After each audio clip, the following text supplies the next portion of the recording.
بسم الله الرحمن الرحيم. وما محمد إلا رسول قد خلت من قبله الرسل أفإن مات أو قتل انقلبتم على أعقابكم. صدق الله العظيم.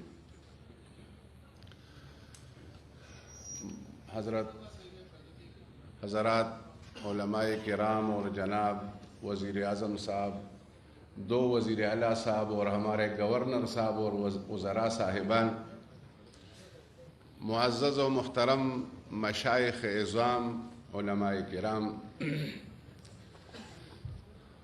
12 بجے سے تقریباً مجلس شروع ہے اور کافی خوبصورت اور جامع باتیں جو ہے وہ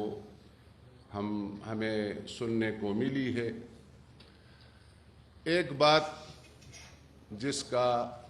تقریباً سب نے وضاحت کی کہ یہ جو فتوے ہیں اور اس کا جو ہے ایسے بندے کے سامنے اس کا رخ ہے، تو اس پہ زیادہ باتیں جو ہے وہ ہوئی۔ اب میرے خیال میں پورا پروسیس جو ہے جہاں سے وزیر اعظم اور 1996 سے عمران خان صاحب کا جو ہم نے سنا، تقاریر سنی، اور ابھی اس نے جو سٹینڈ لی ہے، میرے خیال میں فتویٰ جس کو آپ سمجھتے ہیں کہ کہاں سے آ رہے ہیں، تو میں سمجھتا ہوں کہ مولانا فضل الرحمان صاحب صرف ایک ہی جگہ سے فتوے آ رہے ہیں اور اتنے سارے علماء اس سے متاثر ہیں کہ جی یہ ٹھیک نہیں ہے۔ اور یہ میں سمجھتا ہوں کہ اب جو ہے ان کو وضاحت ہونی چاہیے کہ یہ کس کے ایجنٹ ہیں۔ جو عملاً ثابت ہو گیا کہ نہ ہم اسرائیل کے ایجنٹ ہیں، نہ یہود کے ایجنٹ ہیں، نہ امریکہ کے ایجنٹ ہیں، اب ان کو وضاحت، میرے خیال میں مولانا فضل الرحمان صاحب کو یہ وضاحتیں ہونی چاہیے کہ کس کے ایجنٹ ہیں۔ اب شہباز شریف صاحب کو یہ وضاحت کرنی چاہیے کہ وہ کس کا ایجنٹ ہے۔ اب زرداری صاحب کو یہ وضاحت، ابھی یہ جو ہم تو اس کو معمولی چور چکے سمجھ رہے تھے، لیکن وہ معمولی چور چکے نہیں، وہ کسی کے ایجنٹ ہیں، اور وہ کس کے ایجنٹ ہیں وہ ہمیں بتائیں۔ تو یہ وضاحت میرے خیال میں کہ ابھی وہ فتوے جو ہے وہ انشاءاللہ نہیں لگائیں گے، میں سمجھتا ہوں ابھی اس کا نبض جو ہے وہ ہم ٹھیک کریں گے، آپ فکر نہ کریں گے۔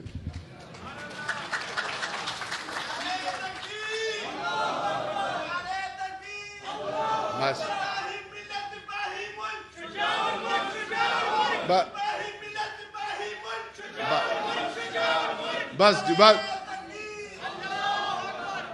دوسری بات ہے، اب میں ذرا پروگرام کے مطابق کسی نے تقریباً بات نہیں کی کہ حقیقی آزادی۔ اب یہ جب عمران خان صاحب کا پہلا جو عدم اعتماد یا ریجیم چینج، جس کو آپ جو بھی نام دیں، وہ ہوا، تو مجھے ایک ساتھی نے یا بڑے نے بتایا کہ یار یہ بوگس خط ہے اور یہ خامخواہ جلسوں میں دکھا رہا ہے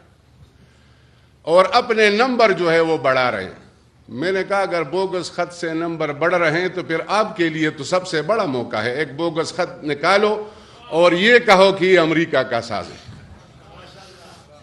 دوسری بات، حقیقی آزادی، یہ اصل میں جس طرح تمام علماء کرام ہے، میں زیادہ تفصیل سے بات نہیں کروں گا، اس لیے کہ حضرت پیر صاحب محترم نے حکم کیا ہے کہ مختصر باتیں ہونی چاہیے، اور ہم سننے کے لیے آئے ہیں، باتیں کرنے کے لیے نہیں آئے۔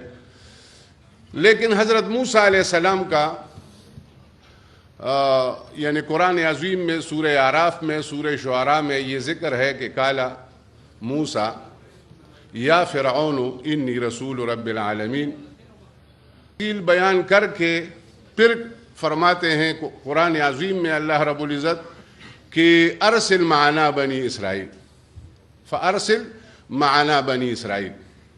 یعنی بنی اسرائیل کو آزاد کر کے ہمارے ساتھ بھیجو۔ اور دوسرے مرتبہ سورہ شعراء میں فَأْتِيَا فَقُولَا، تمام علماء کرام ہے، اس کے تفصیل میں نہیں جاتا، لیکن دونوں پیغمبر ہارون علیہ السلام، موسیٰ علیہ السلام تشریف لائے اور فرعون کو کہا کہ بنی اسرائیل کو آزاد کر کے ہمارے ساتھ جو ہے وہ بھیج دے۔ یہ آزادی کا نعرہ، اب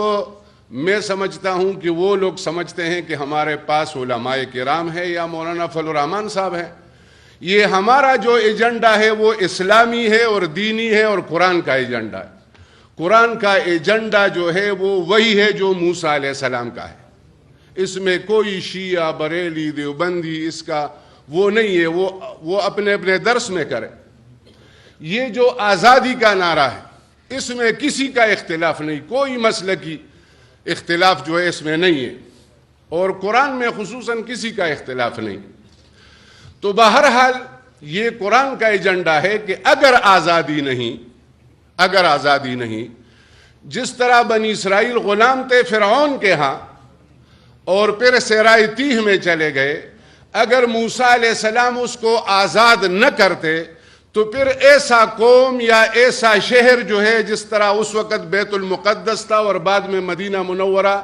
یعنی وہ شہر ہے جو دعوت اللہ کا شہر ہے، وہ جماعت ہے جو دعوت اللہ کی جماعت ہے۔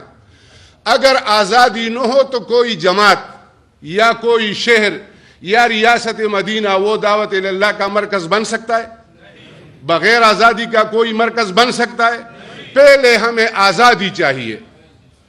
اور حقیقی آزادی چاہیے، ہمیں کسی سے لڑنا نہیں ہے، کسی سے جھگڑنا نہیں ہے، لیکن ہمارا حق ہے، ہم انسان ہیں، ہمیں آزاد ہونا چاہیے۔ بہرحال دوسری بات، اگر آزادی آ گئی تو ہم استحکام کے لیے کوشش کر سکتے ہیں، اور اگر بیرونی سازش جو ہے وہ گھس گئی اور اس کے پیسے آئے تو میرے خیال میں عدم استحکام پیدا ہوگا، جس طرح کہ عدم استحکام پیدا ہو گیا ہے آپ کے سامنے۔ اس وجہ سے اب مہنگائی کنٹرول ہو گئی، ملک کے مشکلات کم ہو گئے یا بڑھ گئے؟ عدم استحکام آئی یا استحکام آ گیا؟ اگر عدم استحکام مسلسل چلتا رہا اور فوراً الیکشن نہیں ہوا اور قوم کی مرکزیت نہیں بنی اور صحیح الیکشن نہیں ہوا، آزاد الیکشن نہیں ہوا، اور یہ عدم استحکام رہا تو سالمیت کو ہمارے لیے خطرہ ہے کہ نہیں؟ وآخر دعوانا الحمد